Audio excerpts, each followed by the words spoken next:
pero creo que eso es lo correcto, ¿no? Cuando uno no puede cambiarlo, y no como está sucediendo en algunos cursos que quieren que sea virtual, que se haga en otras horas, y los ponen a los delegados sin problemas, ¿no? Entonces, uno siempre debe tratar de solucionar a fin de no perjudicarlos a ustedes. El tema de ética, a veces no, uno dice, no, ¿pero qué tiene que ver eso con el curso? Cuando ustedes sean internos, cuando ustedes sean médicos generales y residentes y especialistas, van a ver que cada rato se habla de ética, se habla de humanización en el trato de nuestros pacientes. Y con más razón en el área de pediatría, ¿no? Son temas que muchas veces no le damos ninguna importancia, pero que lo hacemos diariamente en nuestro quehacer como estudiantes y como profesionales médicos. Y es el comportamiento ético y moral lo que ustedes van a ver reflejados en sus propios compañeros y en sus asistentes y docentes también, ¿no?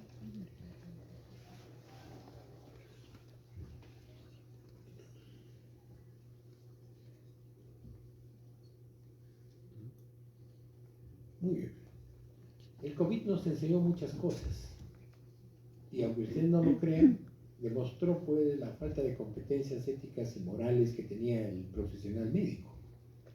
Maestros, entre comillas, de nosotros, que vieron la oportunidad de enriquecerse, 1.500 por una consulta médica, imagínense, 1.500, ¿no? Hacían 6, 7 consultas al día, a veces 10, saquen lo que ganaban, y muchos de ellos terminaron, ¿no?, lamentablemente fallecidos, ¿no? Y dentro de este comportamiento ético y que se tiene que ver la cuestión moral y los valores que tiene cada uno, resultó ser que deben haber escuchado mucho ustedes el uso del dióxido de cloro. Cuando estaba de decano del colegio médico tuve una pelea pues tremenda con el gobernador de Arequipa, Cáceres Yica, con muchos colegas médicos, ¿no?, y con muchas instituciones, entre comillas, que querían que se declare como de necesidad el uso del dióxido de cloro. Y se basaban, curiosamente, como me dijo una colega, ¿no?, que había que ver Facebook y que había que ver YouTube para actualizarme en esa área. Y esas declaraciones que di fueron tomadas en un congreso internacional, ¿no?, que se hizo en Europa, donde se colocaba esas expresiones, ¿no?, que ya no interesan las guías, ya no interesan los protocolos, ya no interesa la medicina basada en evidencias, sino que había que capacitarse leyendo, ¿no?, los temas que salían en YouTube y en Facebook. Entonces, esa es una cosa que se ve reflejada. Entonces, tenemos un código de ética del colegio médico, pero oh sorpresa, ese código de ética que debía ser pues nuestra Biblia para todos los médicos, resultó ser vulnerado. ¿Por quiénes? No solo por unos médicos, sino por directivos del Colegio Médico del Perú, y que conllevaron la anulación de las elecciones que debían realizarse en el mes de noviembre del 2023, ¿no? Un escándalo, porque los que deberíamos y los que somos, los que sacamos la cara por los valores, los principios éticos de casi todas las profesiones, ¿no?, resultó que éramos tan, entre comillas, corruptos como lo tenemos nuestros políticos del Congreso. Y eso ameritó la renuncia, ¿no?, de varias personas, ¿no?, que trabajaban en el área administrativa del Consejo Nacional y de algunos dirigentes nacionales que después de muchos años de estar en las directivas reciclándose, tuvieron que renunciar. Y la expresión a nivel nacional de todos los médicos se expresó en ¿qué? Que la victoria de la lista opuesta fue pues mayoritaria totalmente, excepto en Arequipa, donde ganó la lista que normalmente perdía. ¿Pero por qué? Por la deficiente gestión, entre comillas también, depende cómo la vea cada uno, del anterior decano, ¿no?, con muchas denuncias de corrupción, con muchas denuncias de aprovechamiento, ¿no?, del cargo. Ustedes ven algunos videos que se han pasado, ¿no? Hay muchas denuncias que actualmente se están tramitando en el Colegio Médico acá en Arequipa, ¿no?, a raíz de serias observaciones que encontraba la nueva directiva. Pero entonces, ¿qué ha pasado con nuestro código? Lo que debía orientarnos para obrar bien resultó ser el tema más vulnerado por los propios colegas médicos. Entonces, ¿qué es lo que nos dice la ética? ¿No? Como ustedes lo pueden ver ahí, son normas de comportamiento, bueno o correcto. ¿Qué es lo que buscamos? El bien, lo correcto, lo ideal, la excelencia. Como alumnos, ustedes buscan eso. Como médicos generales lo van a buscar, como residentes lo van a buscar y como especialistas también lo van a buscar, ¿no? Entonces, deben guiarnos hacia códigos de conducta que debemos tener. Pero lo hacemos. Tenemos no solo el código de ética, sino de deontología que nos dice cómo debemos trabajar pues, como médicos, ¿no? Qué debemos hacer y qué no debemos hacer. Ejemplo, ¿no? Ahora pues como medio año, ustedes han escuchado, ahora en Lima falleció la famosa cantante, ¿no? A raíz de una liposucción hecha por un cirujano plástico. Pero acá hace como 6 meses falleció una persona que le hicieron también una liposucción. ¿Quién? Un médico general. ¿En dónde? En un spa. Ni siquiera en una clínica, en un spa, ¿no? Entonces, ¿qué pasó con los valores éticos? ¿Qué pasó con los valores? ¿Qué pasó con los principios, con las virtudes? ¿O es que el dinero es lo que está manejando actualmente el quehacer del profesional médico? Yo me pregunto, cuando hacemos unas encuestas a ustedes, ¿qué quiere ser como médico? Y muchos de frente ginecología, sobre todo algunos varones, que me llama la atención. ¿Por qué? ¿No? ¿Dónde está el interés? Los cirujanos, ¿dónde está el interés? ¿No? ¿Por qué es que cada rato tenemos este tipo de denuncias? Y si ustedes estuvieran en el colegio médico verían, ¿no?, la cantidad de denuncias que llegan contra nosotros por faltas a este código. Entonces, ¿qué está pasando? ¿No? Queremos cambiarlos a ustedes a esta edad, un poco difícil, porque lo que traen ustedes ya viene de familia y parte de lo que ya son se está reforzando en el quehacer universitario, ¿no? Hay una denuncia de una alumna, ¿no?, que con toda razón se queja, ¿no? Como me conversaba el decano el día de hoy, a mediodía, según el decano me decía, la alumna con toda razón me dice, doctor, yo estudio, pero veo que mis compañeros están plagiando y el profesor no dice absolutamente nada por no hacerse problemas. ¿Podemos plagiar? ¿Debemos aprovecharnos del momento? O sea, ¿qué profesionales van a ser? El día de hoy, en el viernes médico en el hospital, se presentó el caso de un paciente que falleció, ¿no? Lo vieron un domingo y el lunes fallecía. Llegó con un dolor de piernas, un edema de piernas, ¿no? Y desde mi punto de vista, ¿no?, este paciente no fue evaluado integralmente. Le miraron la pierna, está un poco hinchada, no, es por un golpe y listo, a la casa que mañana regrese. Al día siguiente regresó, lo vieron en la mañana y a las 6 de la tarde creo que estaba fallecido. Si alguno de ustedes ha estado en el conversatorio, ¿no?, del hospital de Anahuara, pueden darse cuenta, ¿no?, que se han presentado varias disculpas, que no hay laboratorio, que hay mucho paciente, etcétera, pero la verdad es que a veces, no porque haya mucho paciente, sino porque ya nos estamos acostumbrando a eso. Viene el paciente, le duele un poquito la pierna y solo le miramos el tobillo y listo, y no nos interesa lo demás. Ayer conversaba con el interno, estuve de guardia en la tarde en emergencias y me comentaba, doctor, el otro día han mandado de acá de pediatría a cirugía un dolor abdominal, sospecha de apendicitis. Va a la cirugía, lo ve el cirujano, no sé si ha sido el interno, el residente o el asistente, pero la cosa que regresa, orofaringe con placas de pus. ¿Por qué esos errores? Negligencia, impericia, imprudencia, ¿no? O simplemente porque ya vemos al paciente como también cualquier cosa, ¿no?, y no le prestamos la atención. Y así como lo que les cuento, y varias cosas, justamente, ¿por qué? Porque estamos fallando a esto, pues, ¿cuál es el rol que tenemos en la medicina, ¿no? ¿Qué es lo que queremos, ¿no? El respeto a la vida. ¿Estamos haciendo eso, ¿no? Entonces, ¿qué es lo que tenemos que respetar también en nuestros pacientes? Pueden ser los principios básicos, autonomía, ¿no?, justicia, no maleficencia, beneficencia, ¿no? Entonces, nuestra profesión como tal es lo que busca. Es la única. Ni enfermeras, ni odontólogos, nada. Solo nosotros en todas las profesiones tenemos esto, dedicarnos a la vida. Pero lo hacemos. Tenemos esa intención. Entonces, estos principios y valores, ¿no? Solidaridad, libertad, justicia, los hacemos. Tratamos a la persona con dignidad. Un término que lo van a escuchar muchas veces, dignidad. En la cosa más simple, dignidad es cómo queremos que nos traten a nosotros.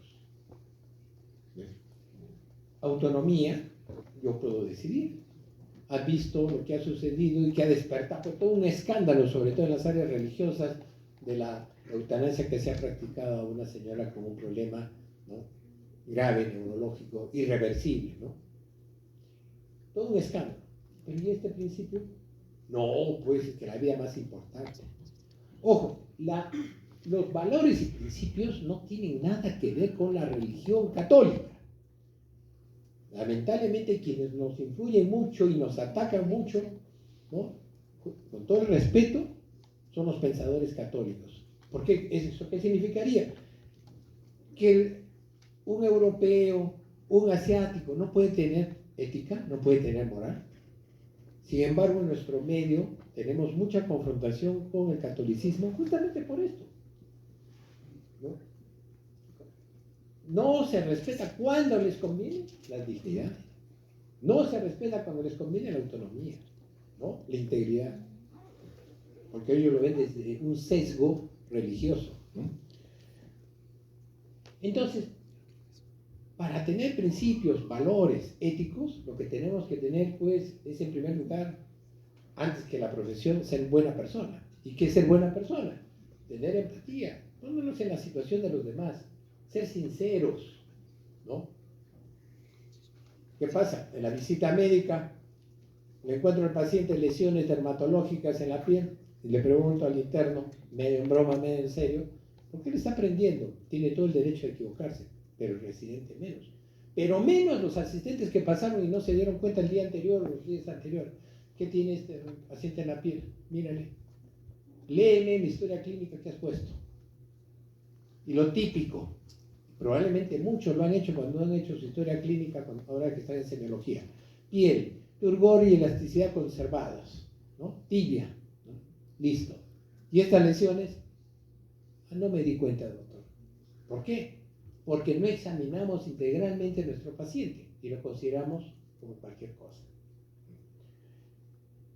Hace poco se quería hospitalizar, ¿no? Un chiquito, querían derivarlo a hematología porque tenía un problema de plaquetopenia, anemia, ¿no? Anemia y leucopenia. O sea, trombocitopenia, leucopenia, ¿no? Es decir, pensaban en un problema hematológico de tipo oncológico. Cuando comenzamos a revisar, ya habían hecho coordinaciones con el Hospital Nacional, revisamos, la hemoglobina de un niñito de 8 años estaba en 11, normal. Las constantes corpusculares estaban en el límite. Pero acuérdense que el niño nace con una hemoglobina de 18, como ya saben ustedes, y el tercer trimestre cae a valores incluso de 9, y de ahí comienza a recuperarse poco a poco. Entonces estaba dentro de lo normal, pero no, de frente se pensó un problema hematológico, de tipo oncológico, ¿no? Y se olvidaron una cosa muy simple, que cuando hay un problema oncológico, lo primero que cae es la hemoglobina, y después cae el resto, ¿no? Entonces, lo hemos dejado. Ese paciente ya no tiene fiebre, solo hizo 24, le pusimos ceftriaxona por un examen de orina patológica, ¿no? Está perfecto y probablemente, no he visto los resultados, se vaya con un resultado hematológico completamente normal. Entonces, ¿qué está pasando? No somos sinceros en nuestros exámenes, no nos guía las buenas acciones, ¿no? Exceso de confianza, de repente, hay que ser humildes, ¿no? Y cuando tratamos pacientes hay que ser humildes. Ya hemos tenido varios errores por eso, ¿no? Y porque fallamos en esta cosa. Entonces, eso es lo que es ser buena persona. Y como buena persona, para ser buena persona, ¿no? Ya han visto lo básico, entonces tenemos que es este decálogo que es importante, donde lo más importante que van a ver, lo primerito de este Carlos Rosman, tan solo una buena persona puede ser un buen médico. Entonces pónganse la mano en el pecho, analícense ustedes hasta qué punto están cumpliendo esto, ¿no?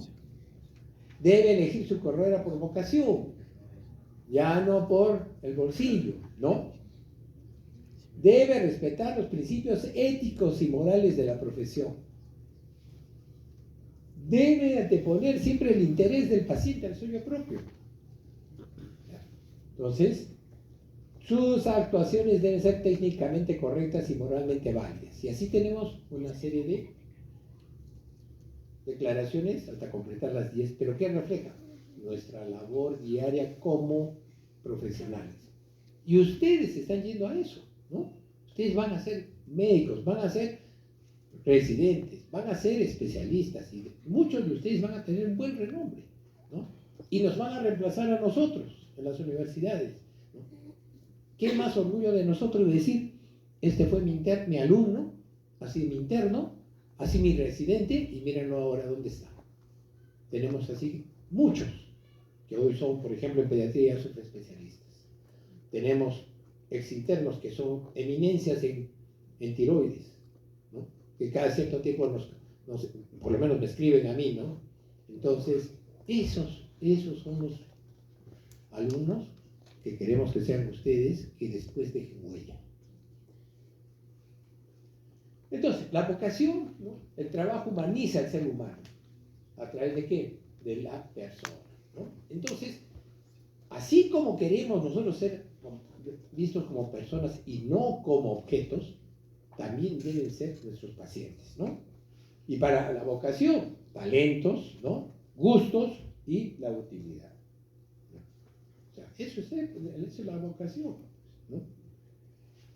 Y cuando digo, pues, que no debemos ser considerados como objetos, ni tampoco considerar a nuestros pacientes como objetos, es una cosa que la vemos diariamente en el MINSA y en el Seguro Social. Van ustedes una cola de 80 pacientes. Y como gran orgullo, nuestra autoridad del MINSA y del Seguro Social dice, hemos atendido el día de hoy, por ejemplo, 1.200 pacientes en emergencia. Y uno saca la cuenta por médico, resulta que el médico está atendiendo 70, 80 pacientes por turno. ¿Eso es atención de calidad? O sea, yo solo debo fijarme en el número. Por eso pues también hay tantos errores. Y no debe ser la disculpa, no es que van a pacientes de consultorio, van pues, pero están ahí. Y no porque sea de consultorio yo no lo debo atender bien. El día de ayer, por ejemplo, les pongo un ejemplo de lo que pasa diariamente, ¿no? Estábamos atendiendo 2 colegas,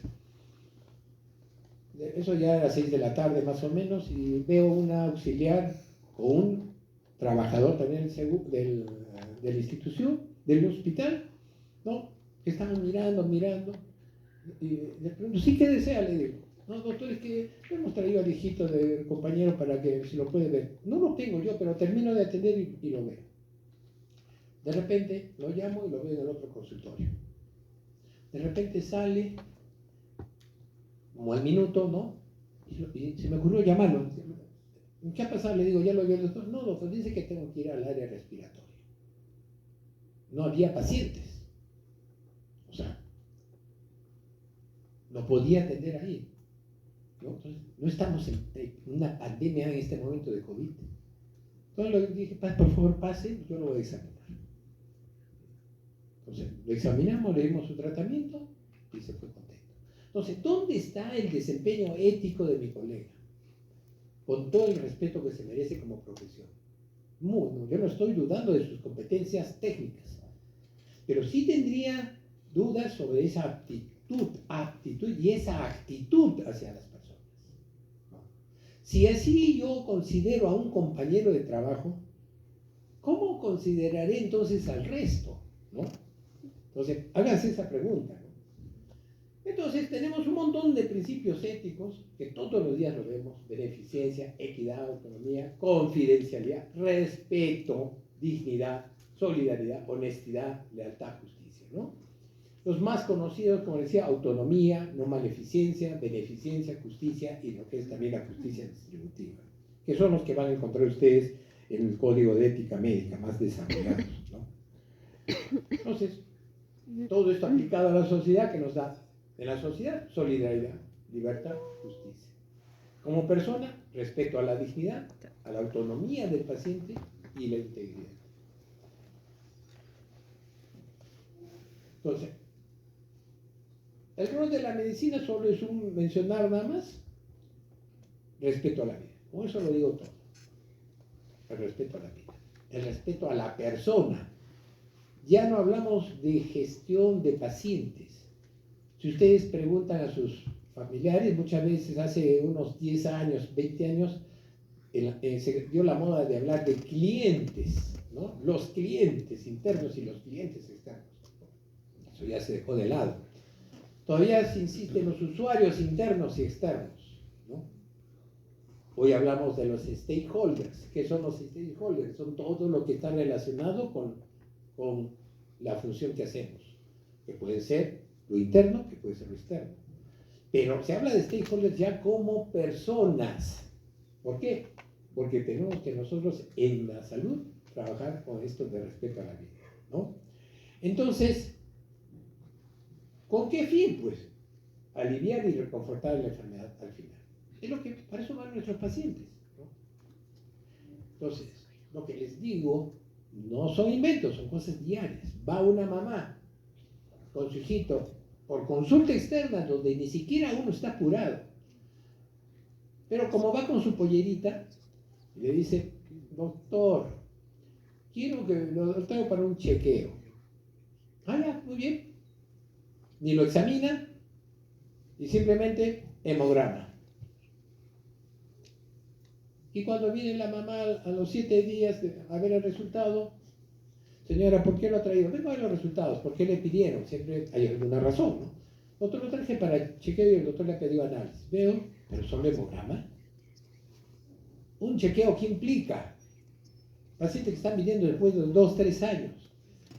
Implica tomarle su hemograma, su examen de orina, su parásito, su tiroides, su colesterol, dependiendo de la edad, su creatinina, su transaminasas, ¿no? Su glucosa, su nivel de alergias. ¿Y por qué no le han hecho eso? A ver, vamos a examinarlo. Tiene una rinitis, tiene un problema sospechoso de asma, ¿no? Entonces, tiene varias cosas. Señora, por favor, le vamos a pedir de nuevo todo esto. ¿Y qué pasó? Nos olvidamos a él. Y nos olvidamos de aliviar y reconfortar la enfermedad. ¿Por qué?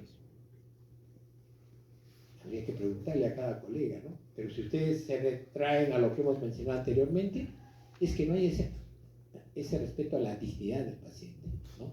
No hay el trato como persona, ¿no? Si no lo ven como un objeto nada más. Entonces, ¿qué es lo que tenemos que hacer nosotros y ustedes también? Actualización, ¿no? Permanente en beneficio de nuestro paciente, pero sí exigimos una reciprocidad en el buen trato. Así como yo la trato a la paciente, pero también por dignidad que me trate bien. Y no como a veces pues entran gritando, insultando, amenazando a los médicos, que nos ha pasado, ¿no? Y es el trato digno, ¿no? Comprender que son personas que no conocen, o si conocen están a veces muy mal informados, como probablemente ustedes, ¿no? Ejemplo, doctor, le han pedido examen con una cintita scotch, ¿no? ¿Y por qué le han pedido? Es que le pica el potito, me dice. Ah, caramba, veo el Graham negativo. ¿Y quién les ha dicho que el escozor del anito es por parásitos?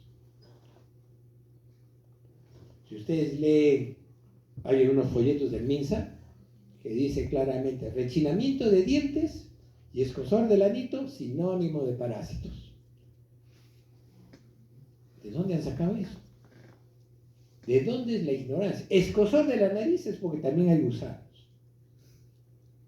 ¿Se olvidaron que el escozor de la nariz es porque tiene una alergia? ¿Se olvidaron de que el niño le pica el potito no porque tiene gusanos, sino porque está todo irritado porque hay restos de defecación, ¿no? De heces ahí? Entonces, y se olvidaron que el rechinamiento de dientes es por el estado tensional que tienen los niños, dentro de ellos los niños alérgicos. Y lo que es peor todavía, lo que es peor, me lo han desparasitado en la posta. ¿Qué le han dado? Albendazole. Pregunto, ¿el albendazole es para tratar la giardia? ¿Es para tratar la ameba? ¿No? ¿Cuál es la prevalencia de nuestros parásitos? Por lo menos en toda la sierra y la costa. ¿Son los gusanos? ¿Son los helmintos? Soy la giardia y es la mebiasis. Entonces, miren desde dónde parte el engaño. Y el engaño a la que nosotros nos adaptamos incluso. Por lo tanto, ¿dónde está lo que aprendemos nosotros? ¿No? Lo curioso es que este tratamiento muchas veces no lo da el interno, no lo da el alumno, no lo da el residente, lo da el especialista que tiene varios años de especialista. Porque todavía priman en su cabeza los conceptos culturales del siglo pasado, ¿no? Entonces, ¿se actualizó? Nada. ¿Dónde está la actualización? ¿Ya? Y ahí ven hasta dónde es cierto lo que salió en la primera diapositiva cuando decíamos, hay que ver YouTube, hay que ver Facebook para actualizarse, ¿no? Si ustedes buscan ahí van a ver tratamiento para la próstata.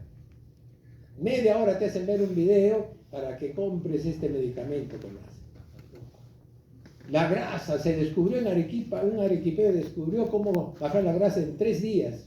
¿No? Eso es punto. Esa es la actualización que tienen lamentablemente muchos colegas, ¿no?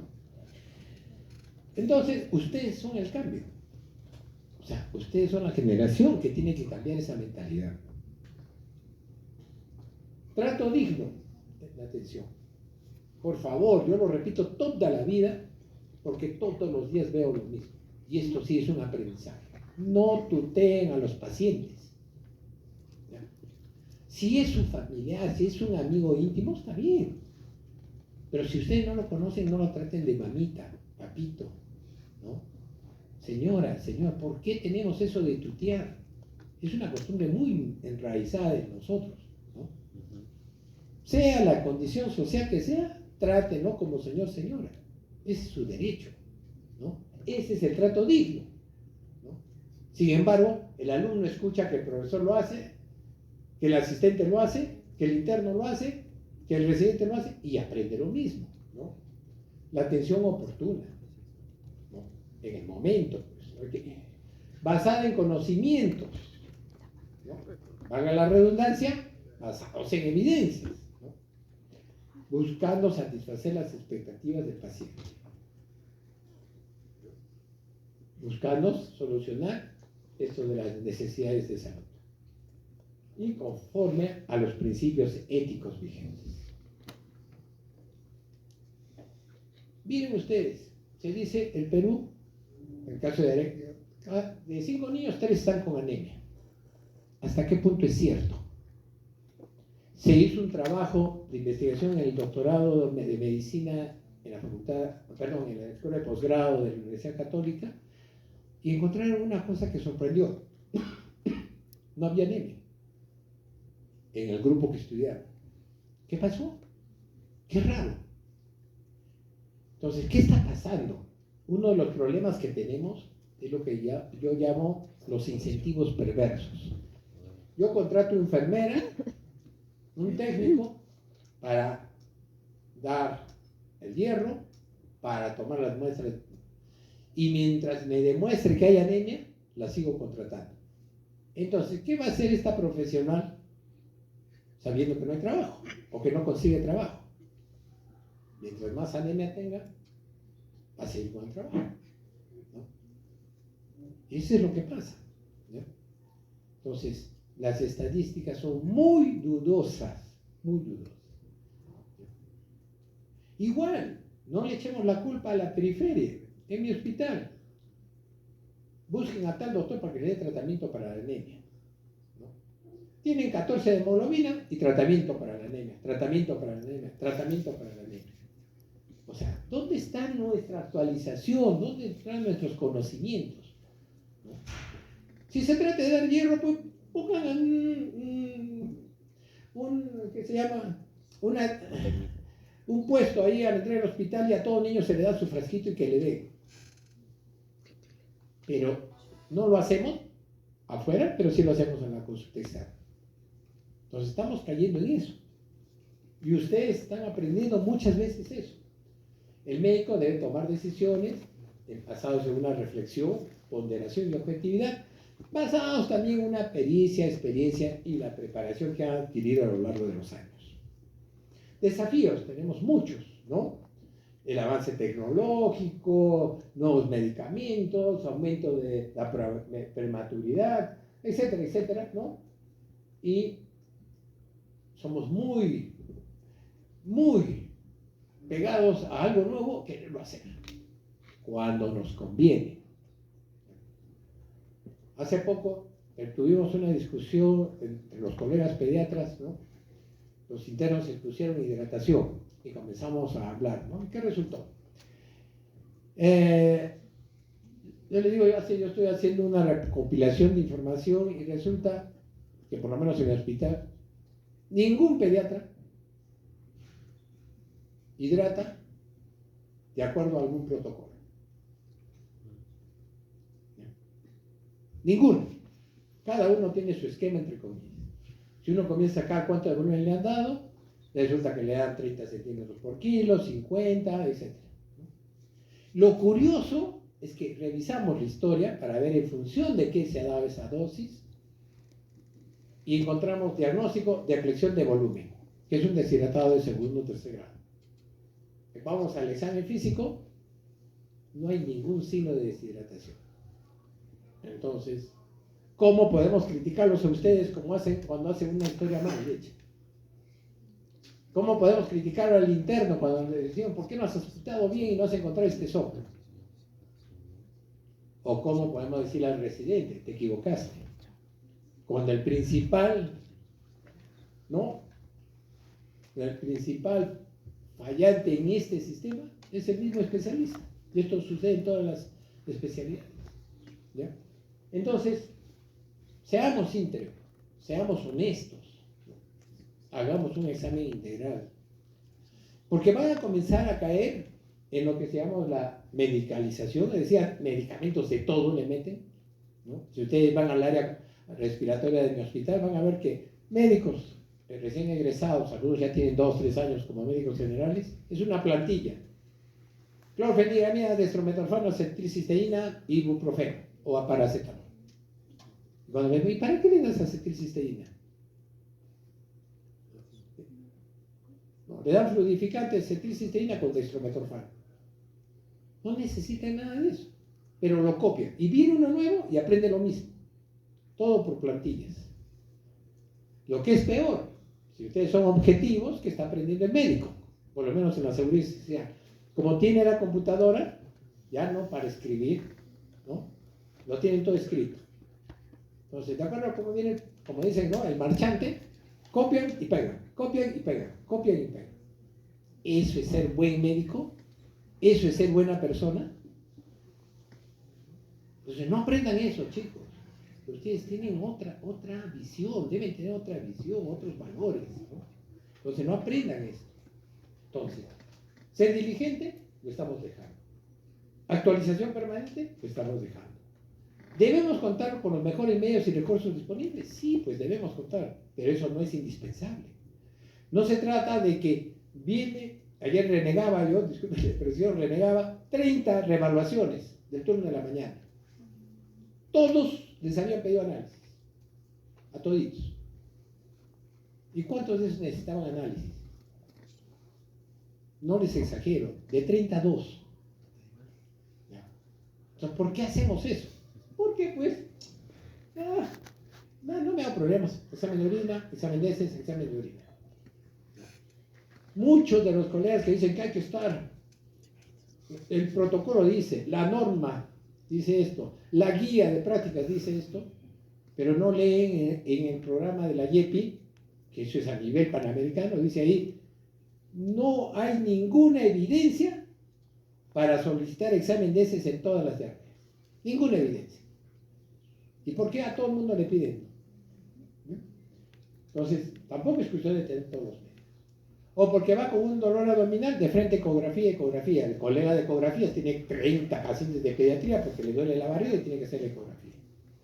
Y nos pone, no puede poner en letra más grande porque si pudiera lo haría, no es el examen de elección, no es el examen de elección, ¿no? Entonces, miren todo lo que sucede. Entonces, hemos hablado de ética, todo eso, pero en la realidad en nuestros hospitales, miren, personas sentadas, pero turno, amontonadas en los pasillos, congestionadas en las áreas de observación, ¿no? Muchas veces en los pasillos. O sea, ¿dónde está el trato digno? ¿A quién le gusta ser tratado así? ¿No? Pero es culpa de nosotros.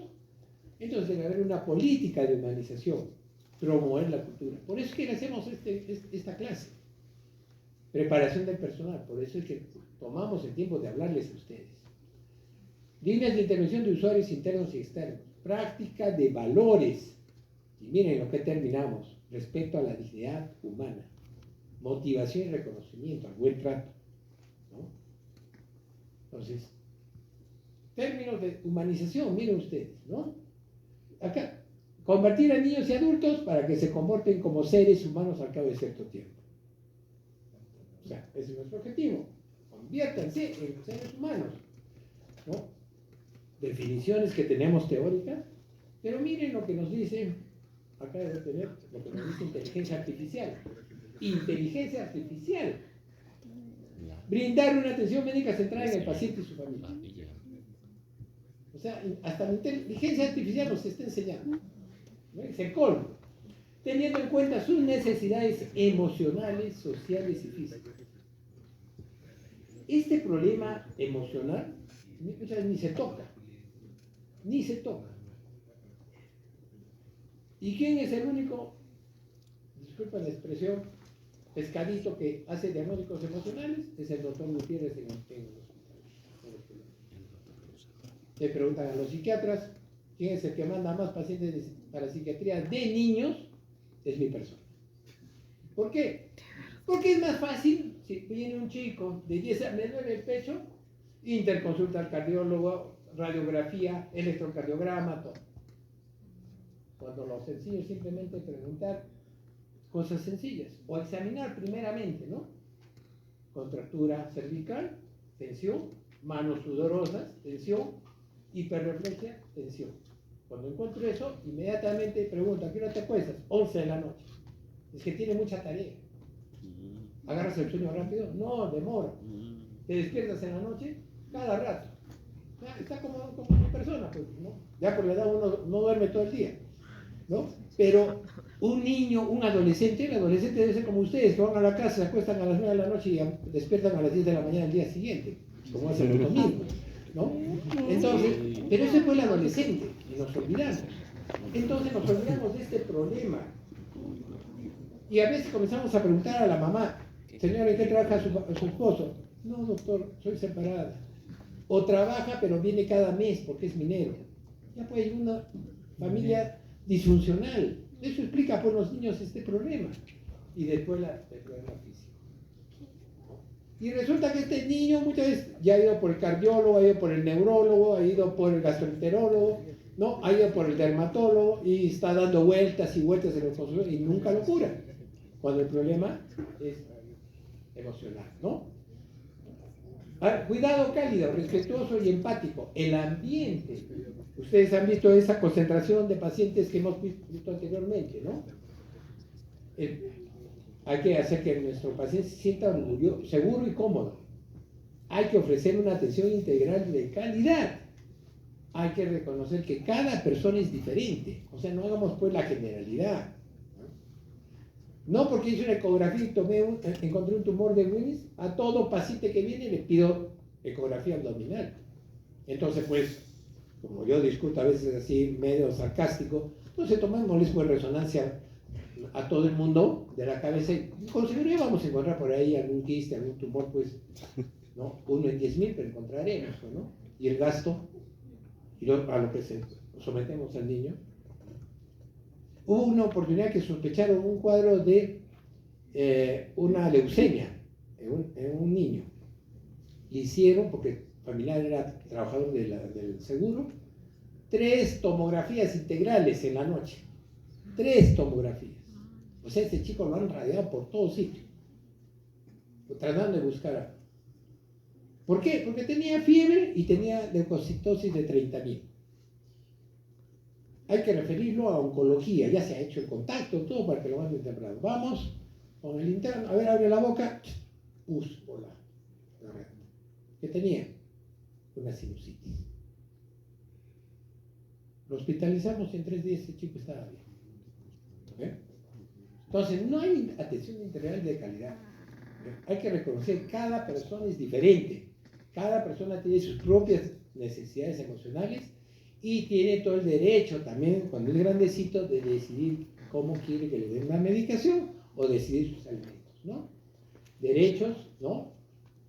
A una atención adecuada, oportuna, desde niños, respeto a su dignidad, ¿no? Los que fueron hace 2 semanas al viernes médico, esto en el hospital de Anahuara, ¿cómo puedes tener un niñito de 10 años mirando, que lo examinamos a una niñita pequeñita? ¿Dónde está la dignidad? No hay. ¿Cómo puedes tener adolescentes cerca de hombrecitos y mujeres, todos apiñados en el hospital? ¿Dónde está el trato humanizado? ¿Dónde está el trato digno? ¿No? Derecho a recibir educación. No se les pone. Antes había televisión que se ponía por lo menos videos educativos, ahora a nadie le importa eso, ¿no? De jefaturas, porque nosotros no tenemos voz ni voto, ¿no? A expresar sus necesidades, ¿no? Y derecho a tener apoyo emocional y psicológico. Muy bien. Es necesario la infraestructura, lo que les decía, ¿no? Hospitales que se merecen llamar hospitales, sobre todo en las áreas de pediatría, tienen su área de lactantes, área de problemas respiratorios, área de problemas digestivos, áreas de preescolares, áreas de adolescentes, o sea, áreas para cada necesidad. En mi hospital se los han mezclado a todos. Los que van ahí se dan cuenta, ¿no? Todos apiñados. Deben ser los ambientes por edad y enfermedad. Diferencias de acuerdo al género.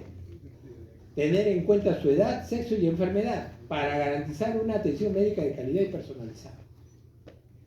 Eso no lo dice pues el doctor Gutiérrez, eso lo dicen las normas internacionales de manejo de niños. ¿Por qué en el hospital se apiñaba pediatría? Y lo digo sin temor, porque a nuestros jefes no les importa más que estar en la jefatura por recibir su sueldo y aprovecharse del cargo. Esa es la realidad, ¿no? Todos los servicios han crecido y el único servicio que se ha achicado, se ha hacinado, se ha apiñado es pediatría, ¿no? Y cuando hablamos de humanización y de ética, hablamos de prevención cuaternaria. Ustedes hablan de prevención primaria, secundaria, etc., ahora cuaternaria. Caramba, ¿de dónde salió eso? Ahí tienen la fuente. Contener la medicalización. Lo que les decía, ¿no? Clorfeniramida, paracetamol, acetilcisteína, destrometorfano. Y todavía si tienen más tos, le dan salbutamol, ¿no? Y lo copian. A toditos igual, ¿no? ¿Ya? Entonces, está la mercantilización de las enfermedades. Ya, está sucediendo eso. Entonces, debemos separarnos de la innecesaria industria. Un ejemplo. ¿Por qué los niños, los neonatos que salen del hospital Goyeneche y del hospital general, 90%, si no es más, salen con lactancia materna? Porque en mi hospital, en el CASE, en el Escomer, 90% sale con una leche maternizada. ¿Por qué van a una clínica? 99.99 cesáreas los partos. Y ese 0.01 es porque el ginecólogo llegó tarde, ¿no? Llegó tarde a su operación, ¿no? Y se salió el bebé antes de que llegue. Vayan ustedes a Europa. Escándalo nacional cuando subió en España 1/10 del porcentaje de cesáreas. ¿Cuánto es el porcentaje? No pasa de 12%. 12%. Que somos especiales acá en el Perú, ¿no? Pónganse a pensar, ¿no? Es por la mercantilización. Cesáreas, claro, porque cobro. Hace años trajeron un colega de Mollendo, yo trabajé en Mollendo unos 10 años, y trajeron un colega obligatoriamente, porque desaparecieron el parto natural en Mollendo. 100% de partos eran por cesárea. ¿Cómo explican ustedes eso? ¿Ya? Entonces, Esto, prevención cuaternaria, tiene que tenerlo en cuenta, ¿no? Conjunto de actividades que intentan evitar, reducir o paliar el daño provocado en los pacientes por la intervención médica. Recuerden que la prevención cuaternaria, prevención no es inocua. O sea, con la disculpa de prevenir, le va a tomar pues una radiografía porque tiene un poco de tos, pero ¿qué tiene más? ¿Qué estás pensando? No, es que por si acaso. Ese por si acaso, también que lo diga pues el portero con el respeto que se merece. Pero estamos hablando de médicos preparados todos. Si encuentro sinología pulmonar, pues pido, ¿no? Entonces, ¿qué está pasando? Ley de cuidados inversos, ¿no? No creo porque sea más cuidado, en realidad estamos cuidando mejor, ¿no? Sobre diagnóstico, nos pasa y nos puede pasar, ¿no? Falsos positivos, ¿no? Síndrome de Ulises, léanse, que es el síndrome de Ulises, tiene que ver mucho con neurología, pero nos habla pues de la travesía que ha hecho Ulises a lo largo, ¿no? Si ustedes vean la Odisea, considera que menos es más. Hacer lo que es necesario. Si tiene un dolor abdominal, lo primerito preguntar qué ha comido. Doctor, ¿qué ha comido ayer? Pues su pollo a la brasa. Y hoy está vomitando y tiene dolor de barriguita. La calle fue mal. Está con un cólico. ¿Qué es lo que se debe hacer? Ponerle un inyectable para calmar el dolor y lo vamos a sacar media hora. A la media hora el chiquito está, no me duele, estoy tranquilo, estoy feliz. Eso es menos. ¿Qué es más? Viene por dolor abdominal, ni siquiera le pregunto qué ha comido, nada. De frente, ecografía, hemograma, examen de orina. No tiene diarrea, pero le pido también examen de heces, ¿no? Y lo tengo al paciente esperando ahí hora y media. Después me llega todo normal. ¿Y ahora qué tiene? ¿No? Y ahora, pues, ¿qué tiene? ¿No? Lo que es peor, me llega con 15.000 leucocitos. No, es que tiene un cuadro apendicular, interconsulta cirugía. O sea, lo que pudo resolverse en media hora, resultó que lo tienen al paciente ahí 3, 4 horas. ¿No? Para después decirle, después de todo, prácticamente todo el día perdido, es un cólico, ¿no? Prescripción conservadora, no se trata de meter después a los chicos 3, 4 antibióticos por gusto. Medicina centrada en la persona, no en el paciente, sino en la persona. Respetando estos principios, autonomía, beneficencia, no maleficencia y justicia. Hay una carta de los derechos de los niños, ¿no? Y de niños hospitalizados, que es una carta europea. Léanla, ¿no? Para que vean cómo se maneja a nivel de Europa, ¿no? Vean estos derechos. Europa está mucho más avanzada que nosotros, Colombia está mucho más avanzada que nosotros, sin ir muy lejos, ¿no? Entonces, léanse toda esta parte, ¿no? Para que se vean cómo es que se debe tratar el pediatría, ¿no? Y todo lo que hay en esta parte, ¿ya? Miren una cosa simple, a disponer de juguetes, libros y medios audiovisuales adecuados a su edad. Antes en mi hospital había un ambiente con sus mesitas para que los chicos puedan sentarse, con unas mesitas chiquitas para sentarse a jugar con su mamá, con su papá. Tenían su televisor, todo. No, nada de eso. Porque se ha preferido, en primer lugar, al paciente adulto, cuando la política nacional pone en primer lugar a la niñez, ¿no? Pero acá se prefiere el paciente adulto, que primero es el adulto, ¿no? Entonces, ¿qué mal trabajamos? De esto lo hemos visto, ¿no? Miren cómo son en otros espacios. Nuestro hospital hace 20 años hizo esto. Hoy estamos en una regresión total, ¿no? Los payasitos a veces nos iban a visitar grupos de alumnos, psicología, que venían a hacer esto, ¿no? Terapia lúdica, y nos iban contentos, los pacientes como los grupos que nos apoyaban, ¿no? Miren los ambientes, miren las computadoras, ¿ya? Para los niños más grandecitos. Decoración mural, audio y televisión. ¿Cómo va a haber televisión? Porque que los padres se aprovechan. Ropa adecuada al niño, uniformes del personal, equipos médicos poco visibles, zonas de esparcimiento. ¿Dónde hay zonas de esparcimiento? No debe compartir camas con adultos. Había la aberración y ha habido épocas donde teníamos pacientes mujeres operadas, ¿no? Que iban a dar a luz con niñitos al lado. ¿Por orden de quién? De la autoridad. ¿Y permitido por quién? Por los jefes del servicio y del departamento, ¿no? Entonces, estamos pues muy mal. Tenemos que cambiar. Es un reto muy importante. Pero para eso necesitamos autoridades probas, ¿no? Con competencia. Poder lograr esto, compromiso de todos los niveles, ¿no? Pensar en las familias, en los vecindarios, integrar los espacios, etcétera, etcétera, etcétera. Y miren ustedes cómo son en otros países las áreas de poder. Es una maravilla, ¿no? Donde se respeta pues a la dignidad del paciente. Uno cree que no, esto parece una fiesta, un local de fiesta, ¿no? Pero esto es lo que... ¿Por qué no aspirar a esto? ¿Por qué que con la disculpa que somos un país subdesarrollado, pobre, entre comillas, no podemos tener? ¿Acaso nadie quiere tener su casa lo mejor? ¿Acaso ninguno de ustedes quiere tener un buen carro, un buen departamento, una buena casa?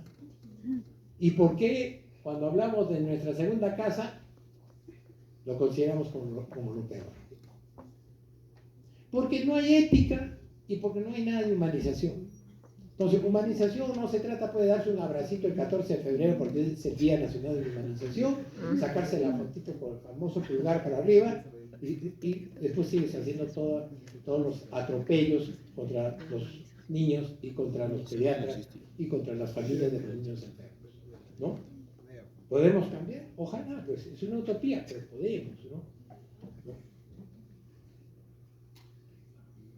¿Y por qué todo eso? Porque influye el estado psicológico. ¿Qué objetivos? La adaptación del niño y mejora la adaptación de la familia cuando tiene el niño enfermo, ¿no? Entonces, hay un modelo afectivo, ¿no? Efectivo, ¿no? Que tiene que ver con la dignidad y la humanidad, desarrollado por un pensador, ¿no? Llobet, desde el 2017. Y miren qué toma: empatía, sentirse como el paciente, humanidad, vocación, ética, confianza, seguridad, dignidad, calidad, responsabilidad y equidad. Porque hemos hablado a lo largo de toda la charla. En Europa tenemos ya este índice de humanización, ¿no? ¿Qué ven? Comunicación, formación, técnicas, información, etcétera, etcétera, etcétera, para tener ese índice. Miren ustedes todo lo que evalúa, ¿no? Yo alguna vez les propuse a algunos de ustedes hacer un índice de humanización en un hospital de la seguridad y un hospital de medicina. Un trabajo de tesis sencillo, novedoso, pero que nos enseñaría mucho, ¿no? Si alguno se anima, tiene las puertas abiertas para desarrollar. Miren ustedes los ambientes. Miren ustedes los consultorios. Miren. Comparen a lo que están viendo ustedes en su práctica. Miren. Parece consulta privada, ¿no? Estos son las atenciones, entre comillas, de las clínicas en Australia, Estados Unidos, Europa. Otra mentalidad. Miren ustedes. ¿Qué niño no se va a sentir contento? Con sus juguetitos. Miren ustedes el área de procedimientos. Entonces, entre un niño no se va a asustar. Cuando han estado ustedes haciendo sus prácticas en las emergencias, ahí en Yanaguá, ¿no escuchan los gritos de los niños? ¿No? Que uno sale afuera y dice, ¿qué están haciendo? Que están matando al niño, ¿no? ¿Por qué? Es por miedo. ¿Dónde está nuestra solidaridad? ¿Dónde está nuestra empatía? ¿Dónde está el trato digno? Grandes retos les espera. Muchas gracias.